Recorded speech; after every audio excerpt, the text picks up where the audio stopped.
Hello friends, welcome back to Vaishu tips. ನಿಮಗೂ ಕೂಡ ತುಂಬಾ ನ್ಯಾಚುರಲ್ ಆಗಿ ನಿಮ್ಮ ಹೇರ್ಸ್ನ ಬ್ಲ್ಯಾಕ್ ಮಾಡ್ಕೊಳ್ಬೇಕು ಅಂತ ಇಷ್ಟ ಇದ್ದರೆ ಸ್ನೇಹಿತರೆ, ಈ ಒಂದು ವಿಡಿಯೋನ ತಪ್ಪದೆ ನೋಡಿ. ಯಾಕಂದರೆ ನಾನಿಲ್ಲಿ ನ್ಯಾಚುರಲ್ ಆಗಿರುವಂಥ ಇಂಗ್ರೀಡಿಯೆಂಟ್ಸ್ನ ಬಳಸ್ಬಿಟ್ಟು ನಮ್ಮ ಕೂದಲನ್ನು ಯಾವ ರೀತಿ ಬ್ಲ್ಯಾಕ್ ಮಾಡ್ಕೊಳ್ಬೇಕು ಅಂತ ತಿಳಿಸ್ಕೊಡ್ತೀನಿ ಸ್ನೇಹಿತರೆ. ಯಾವುದೇ ಒಂದು ಕೆಮಿಕಲ್ನ ಯೂಸ್ ಮಾಡದೆ ತುಂಬಾ ನ್ಯಾಚುರಲ್ ಆಗಿ ಮಾಡಿರುವಂಥ ಈ ಒಂದು ಹೇರ್ ಡ್ರೈನ ಟ್ರೈ ಮಾಡ್ತಾ ಬನ್ನಿ. ನಿಮ್ಮ ಕೂದಲು ಬುಡದಿಂದನೇ ಬ್ಲ್ಯಾಕ್ ಆಗಿ ಬೆಳೀತಾ ಹೋಗುತ್ತೆ.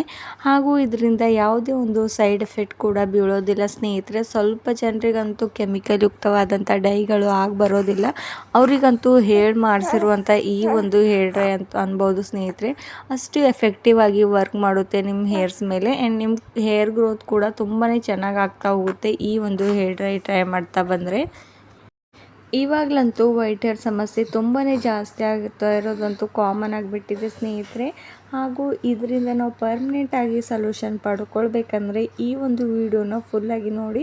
ಹಾಗೂ ನಿಮಗೂ ಕೂಡ ಈ ಒಂದು ವಿಡಿಯೋ ತುಂಬಾ ಇಷ್ಟವಾಗುತ್ತೆ ಅನ್ಕೋತೇನೆ ಸ್ನೇಹಿತರೆ. ನಿಮಗೂ ಕೂಡ ಇಷ್ಟವಾದರೆ ಲೈಕ್ ಆ್ಯಂಡ್ ಶೇರ್ ಮಾಡೋದು ಮರಿಬೇಡಿ. ಹಾಗೂ ನಿಮಗೂ ಕೂಡ ತುಂಬಾ ಬೆನಿಫಿಟ್ ಸಿಗುತ್ತೆ ಈ ಒಂದು ಹೋಮ್ ರೆಮಿಡಿಯಿಂದ. ಮೊದಲಿಗೆ ನಾನಿಲ್ಲೊಂದು ಬೌಲ್ನ ಯೂಸ್ ಮಾಡ್ಕೋತಾ ಇರೋದು ಫ್ರೆಂಡ್ಸ್. ಆ್ಯಂಡ್ ನೆಕ್ಸ್ಟ್ ನಾನಿಲ್ಲಿ ಫ್ರೆಶ್ ಆಗಿರುವಂಥ ಅಲೋವೆರಾ ಜೆಲ್ನ ತೊಗೊಂಡಿರೋದು. ಅಲೋವೆರಾ ಜೆಲ್ನ ತೊಗೊಂಡ್ಬಿಟ್ಟು ತೊಳ್ಕೊಂಡ್ಬಿಡಿ. ಏಕೆಂದರೆ ಡಸ್ಟ್ ಎಲ್ಲ ಕೂತ್ಬಿಡುತ್ತೆ. ಹಾಗೂ ನಿಮಗೂ ಈ ಎಲ್ಲೋ ಅಂತ ಅಂಶ ಕೂಡ ಇರೋದ್ರಿಂದ ಇದರೊಳಗಡೆ ಆ ಭಾಗನ ಕೂಡ ಕಟ್ ಮಾಡಿಕೊಂಡು ಸ್ವಲ್ಪ 5 ನಿಮಿಷದವರೆಗೂ ಇದನ್ನು ನೀರು ಒಳಗಡೆ ಹಾಗೆ ಬಿಟ್ಟಿಟ್ಟರೆ ಸ್ವಲ್ಪ ಅದರಲ್ಲಿರುವಂಥ ವಿಷಕಾರಿ ಪದಾರ್ಥ ನಾವು ತೆಕ್ಕೊಳ್ಬೋದು. ತೆಗೆದುಬಿಟ್ಟು ಈ ರೀತಿ ಸೈಡಲ್ಲಿರುವಂಥ ಮುಳ್ಳಿನ ಭಾಗ ಕೂಡ ಕಟ್ ಮಾಡ್ಕೊಂಡು ಬಿಡಿ ಸ್ನೇಹಿತರೆ. ನಿಮ್ಮ ಹತ್ರ ಈ ರೀತಿ ಫ್ರೆಶ್ ಆಗಿರುವಂಥ ಅಲೋವೆರಾ ಜೆಲ್ ಕೂಡ ತುಂಬಾ ಒಳ್ಳೆಯದು ನಿಮ್ಮ ಹೇರ್ಸ್ಗೆ. ನಿಮ್ಮ ಹೇರ್ ಗ್ರೋತ್ ಕೂಡ ತುಂಬಾ ಚೆನ್ನಾಗಿ ಆಗ್ತಾ ಹೋಗುತ್ತೆ. ಆ್ಯಂಡ್ ನಿಮ್ಮ ವೈಟ್ ಹೇರ್ಸ್ ಎಷ್ಟೇ ಇದ್ದರೂ ಕೂಡ ಇದರಿಂದ ಕಡಿಮೆ ಮಾಡ್ಕೊಳ್ಬೋದು ಸ್ನೇಹಿತರೆ. ಆ್ಯಂಡ್ ಹೀಗೆ ಮೇಲಿಂದ ಪದರನ ತೆಗೆದುಬಿಟ್ಟು ಇದನ್ನು ನಾವು ಜೆಲ್ ರೀತಿಯಾಗಿ ಈಸಿಯಾಗಿ ತಗೊಳ್ಬೋದು ಈ ಒಂದು ಅಲೋವೆರಾನ. ಇವಾಗ ನಾನು ಮೇಲ್ಗಡೆ ಇರುವಂಥ ಪದರನ ತೆಗೆದುಬಿಟ್ಟು ಈ ರೀತಿ ಒಂದು ಚಾಕುನ ಸಹಾಯದಿಂದ ಈ ರೀತಿ ಜೆಲ್ನ ತಕ್ಕೊಳ್ತಾ ಇರೋದು ನೋಡ್ತಾ ಇದ್ರಲ್ವ ನಾನು ಯಾವ ರೀತಿ ತಗೊಳ್ತಾ ಇರೋದು ಅಂತ. ನಿಮಗೆ ವೈಟ್ ಹೇರ್ ಸಮಸ್ಯೆ ಏನಾದರೂ ಜಾಸ್ತಿ ಇದ್ದರೆ ನೀವು ಜಾಸ್ತಿ ಪ್ರಮಾಣದಲ್ಲಿ ಕೂಡ ಅಲೋವೆರಾ ಜೆಲ್ನ ಯೂಸ್ ಮಾಡ್ಕೊಳ್ಬೋದು. ಹಾಗೂ ಇದನ್ನು ಈ ರೀತಿಯಾಗಿ ತಕ್ಕೊಂಡ್ಬಿಡಿ. ವೈಟ್ ಹೇರ್ಸ್ ಏನಾದರೂ ನಿಮ್ಮ ತಲೆಯಲ್ಲಿ ಜಾಸ್ತಿ ಇದ್ದರೆ ನೀವು ಜಾಸ್ತಿ ಪ್ರಮಾಣದಲ್ಲಿ ಈ ಒಂದು ಅಲೋವೆರಾ ಜೆಲ್ನ ಯೂಸ್ ಮಾಡ್ಕೊಳ್ಬೋದು. ನಾನಿಲ್ಲಿ ಹಾಫಷ್ಟು ಅಲೋವೆರಾ ಜೆಲ್ನ ತೊಗೊಳ್ತಾ ಇರೋದು. ಯಾಕಂದರೆ ಜಾಸ್ತಿ ವೈಟ್ ಹೇರ್ಸ್ ಇಲ್ಲ ಅಂತ ಈ ರೀತಿ ಹಾಫಷ್ಟೇ ತೊಗೊಂಡು ಈ ರೀತಿ ಜೆಲ್ನ ತಕ್ಕೊಂಡ್ಬಿಟ್ಟಿರೋದು ನೋಡ್ತಾ ಇದ್ದೀರಲ್ಲ. ಯಾವ ರೀತಿ ಫ್ರೆಶ್ ಆಗಿರುವಂಥ ಅಲೋವೆರಾ ಜೆಲ್ ಇವಾಗ ನಾನು ತೆಕ್ಕೊಂಡು ರೆಡಿ ಆಗೋಗಿಬಿಟ್ಟಿದೆ. ನೆಕ್ಸ್ಟ್ ಇದರೊಳಗಡೆ ಏನೇನು ಆ್ಯಡ್ ಮಾಡಬೇಕು ಅಂತ ಹೇಳ್ಕೊಡ್ತೇನೆ. ನಿಮ್ಮ ಹತ್ರ ಏನಾದರೂ ಫ್ರೆಶ್ ಆಗಿರುವಂಥ ಅಲೋವೆರಾ ಜೆಲ್ ಇಲ್ಲ ಅಂದರೆ ಈ ರೀತಿ ಇನ್ಸ್ಟೆಂಟಾಗಿ ಮಾರ್ಕೆಟಲ್ಲಿ ಅಥವಾ ನಿಮಗೆ ಮೆಡಿಕಲಲ್ಲಿ ಸಿಗುವಂಥ ಅಲೋವೆರಾ ಜೆಲ್ ಕೂಡ ಯೂಸ್ ಮಾಡ್ಕೊಳ್ಬೋದು.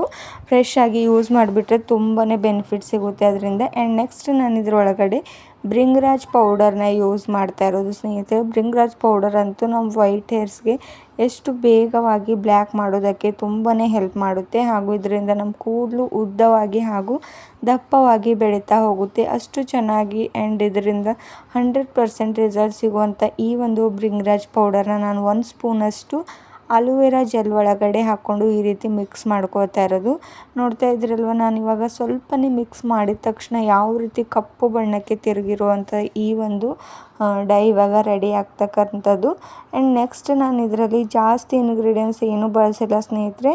ತುಂಬಾ ಕಡಿಮೆ ಪದಾರ್ಥಗಳನ್ನ ಬಳಸಿಬಿಟ್ಟು ಅದು ಕೂಡ ನ್ಯಾಚುರಲ್ ಆಗಿ ಯಾವುದೇ ಒಂದು ಕೆಮಿಕಲ್ನ ಯೂಸ್ ಮಾಡದೆ ತುಂಬಾ ನ್ಯಾಚುರಲ್ ಪದಾರ್ಥಗಳನ್ನ ಹಾಕಿಬಿಟ್ಟು drain ready ಮಾಡ್ಕೊತದ್ದು. And next ingredients ನಾನು ಇದರೊಳಗಡೆ ಇನ್ಸ್ಟೆಂಟ್ ಬ್ರೂ ಪೌಡರ್ನ ಯೂಸ್ ಮಾಡ್ತಾ ಇರೋವಂಥದ್ದು. ಇನ್ಸ್ಟೆಂಟ್ ಬ್ರೂ ಪೌಡರ್ನಿಂದ ಕೂಡ ನಮ್ಮ ಕೂದಲು ತುಂಬಾ ಚೆನ್ನಾಗಿ ಬೆಳೀತಾ ಹೋಗುತ್ತೆ. ಆ್ಯಂಡ್ ಸಿಲ್ಕಿ ಆ್ಯಂಡ್ ಶೈನಿಯಾಗಿ ಕಾಣಿಸೋದಕ್ಕೆ ಆರಂಭವಾಗ್ತಾ ಹೋಗುತ್ತೆ ಸ್ನೇಹಿತರೆ. 1 ಪಾಕೆಟಷ್ಟು ಹಾಕಿದ್ರೆ ಸಾಕಾಗಿಬಿಡುತ್ತೆ. ನೀವೇನಾದರೂ ಅಲೋವೆರಾ ಜೆಲ್ನ ಜಾಸ್ತಿ ಯೂಸ್ ಮಾಡಿದ್ರೆ ನೀವು 2 ಪಾಕೆಟಷ್ಟು ಈ ಒಂದು ಬ್ರೂ ಪೌಡರ್ನ ಹಾಕ್ಕೊಳ್ಬೋದು. ಹಾಕ್ಕೊಂಡಿದ್ದ ತಕ್ಷಣ ಇದನ್ನು ಚೆನ್ನಾಗಿ ಮಿಕ್ಸ್ ಮಾಡ್ಕೊಂಡ್ಬಿಡಿ ಈ ರೀತಿ. ಇವಾಗ ಅಲೋವೆರಾ ಜೆಲ್ ಕೂಡ ತುಂಬಾ ಚೆನ್ನಾಗಿ ಮಿಕ್ಸ್ ಆಗೋದ್ರಿಂದ ಯಾವ ರೀತಿ ಒಂದು ಬ್ಲ್ಯಾಕ್ ಯಾವುದೇ ಒಂದು ಡೈ ಕೂಡ ಕಾಣಿಸುತ್ತೆ ಅಲ್ವಾ, ಆ ರೀತಿಯೇ ಕಾಣಿಸ್ತಾ ಇರುವಂಥದ್ದು. ನೋಡಿ ಯಾವ ರೀತಿ ತುಂಬಾ ಕಪ್ಪು ಬಣ್ಣಕ್ಕೆ ತಿರುಗಿರುವಂಥ ಈ ಒಂದು ಡೈ ಇವಾಗ ರೆಡಿಯಾಗಿದೆ. ಇದನ್ನು ಒಂದು 20 ಮಿನಿಟ್ಸ್ವರೆಗೂ ರೆಸ್ಟ್ ಮಾಡೋದಕ್ಕೆ ಹಾಗೆ ಬಿಟ್ಟಿಡಿ. ನೆಕ್ಸ್ಟ್ ನೀವು 20 ಮಿನಿಟ್ಸ್ ನಂತರ ನೀವು ಇದನ್ನು ತಲೆಗೆ ಹಚ್ಕೊಳ್ಬೋದು. ಯಾವುದೇ ಒಂದು ಕೆಮಿಕಲ್ನ ಯೂಸ್ ಮಾಡಿಕೊಂಡು ನಮ್ಮ ಕೂದಲನ್ನ ಡ್ಯಾಮೇಜ್ ಮಾಡ್ಕೊಳ್ಳೋ ಬದಲು ಈ ರೀತಿ ನ್ಯಾಚುರಲ್ ಇಂಗ್ರೀಡಿಯೆಂಟ್ಸ್ನ ಬಳಸ್ತಾ ಬನ್ನಿ. ನಿಮ್ಮ ಕೂದಲು ಕೂಡ ವೈಟ್ ಹೇರ್ಸ್ ರಿಮೂವ್ ಆಗ್ತಾ ಹೋಗುತ್ತೆ. ಆ್ಯಂಡ್ ನೆಕ್ಸ್ಟ್ ನಿಮ್ಮ ಎಷ್ಟೇ ಕೂದಲು ಉದುರೋ ಸಮಸ್ಯೆ ಆ್ಯಂಡ್ ಅದು ಕೂಡ ಕಡಿಮೆ ಆಗ್ತಾ ಹೋಗುತ್ತೆ ಸ್ನೇಹಿತರೆ. ಇವಾಗ ನಾನು ನನ್ನ ಹೇರ್ಸ್ಗೆ ಅಪ್ಲೈ ಮಾಡಿ ತೋರಿಸ್ತೇನೆ. ಇವಾಗ 20 ಮಿನಿಟ್ಸ್ ಆದ ತಕ್ಷಣ ಇವಾಗ ನೋಡಿ ನನ್ನ ಕೂದಲಿಗೆ ಯಾವ ರೀತಿ ಒಂದು ಹಚ್ತಾ ಇರೋದು ಅಂತ. ಒಂದು ಬ್ರಷ್ನ ಸಹಾಯದಿಂದ ತೊಗೊಂಡ್ಬಿಟ್ಟು ಈ ರೀತಿ ವೈಟ್ ಹೇರ್ ಸಮಸ್ಯೆ ಎಲ್ಲೆಲ್ಲಿದೆಯೋ ಅಲ್ಲಲ್ಲಿ ಹಚ್ತಾ ಬನ್ನಿ. ಹಾಗೂ ನಿಮಗೂ ಏನಾದರೂ ವೈಟ್ ಹೇರ್ಸ್ ಇಲ್ಲ ಅಂದರೂ ಕೂಡ ಹಚ್ಚಿ, ಯಾಕಂದರೆ ನಿಮ್ಮ ಕೂದಲು ತುಂಬಾ ಸಾಫ್ಟ್ ಆ್ಯಂಡ್ ಸಿಲ್ಕಿಯಾಗಿ ಕಾಣಿಸೋಕ್ಕೆ ಆರಂಭವಾಗುತ್ತೆ. ಯಾಕಂದರೆ ಇದರೊಳಗಡೆ ನಾನು ಅಲೋವೆರಾ ಜೆಲ್ನ ಯೂಸ್ ಮಾಡೋದ್ರಿಂದ ನಮ್ಮ ಕೂದಲಿಗೆ ತುಂಬಾ ಬೆನಿಫಿಟ್ಸ್ ಇದೆ ಫ್ರೆಂಡ್ಸ್. ಅದಕ್ಕೋಸ್ಕರ ನಿಮ್ಮ ಕೂದಲು ಬೆಳೀತಾ ಇಲ್ಲ ಅಂದರೂ ಕೂಡ ಬೊಕ್ಕು ತಲೆಯಲ್ಲಿ ಕೂಡ ಕೂದಲು ಬರೋ ಹಾಗೆ ಮಾಡುತ್ತೆ ಈ ಒಂದು ಡೈ. ಸ್ವಲ್ಪ ಜನಕ್ಕಂತೂ ಮೇಲ್ಗಡೆ ಬ್ಲ್ಯಾಕ್ ಕೂದಲಿರುತ್ತೆ, ಆದರೆ ಒಳಗಡೆ ಸ್ವಲ್ಪ ಮಟ್ಟಿಗೆ ವೈಟ್ ಹೇರ್ ಸಮಸ್ಯೆ ಆಗ್ತಾ ಹೋಗುತ್ತೆ. ಅಲ್ಲಿ ಕೂಡ ಹಚ್ಚಿದ್ರೂ ನಮ್ಮ ಕೂದಲು ವೇಗವಾಗಿ ಬ್ಲ್ಯಾಕ್ ಆಗ್ತಾ ಹೋಗುತ್ತೆ. ಯಾಕಂದರೆ ಭೃಂಗರಾಜ್ ಪೌಡರ್ನಿಂದ ನಮ್ಮ ಕೂದಲು ತುಂಬಾ ಚೆನ್ನಾಗಿ ಬ್ಲ್ಯಾಕ್ ಮಾಡ್ಕೊಳ್ಬೋದು. ಇದ್ರ ಮುಂದೆ ಯಾವುದೇ ಒಂದು ಡೈ ಕೂಡ ನಿಮಗೆ ಇಷ್ಟು ಚೆನ್ನಾಗಿ ರಿಸಲ್ಟ್ ಸಿಗೋದಿಲ್ಲ. ಅದರಿಂದ ಅಷ್ಟು ಚೆನ್ನಾಗಿ ರಿಸಲ್ಟ್ ಸಿಗುತ್ತೆ ಈ ಒಂದು ಭೃಂಗರಾಜ್ ಪೌಡರ್ನಿಂದ.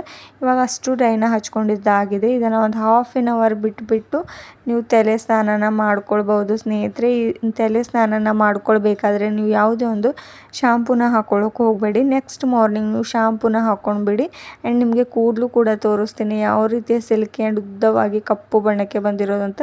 Thank you guys.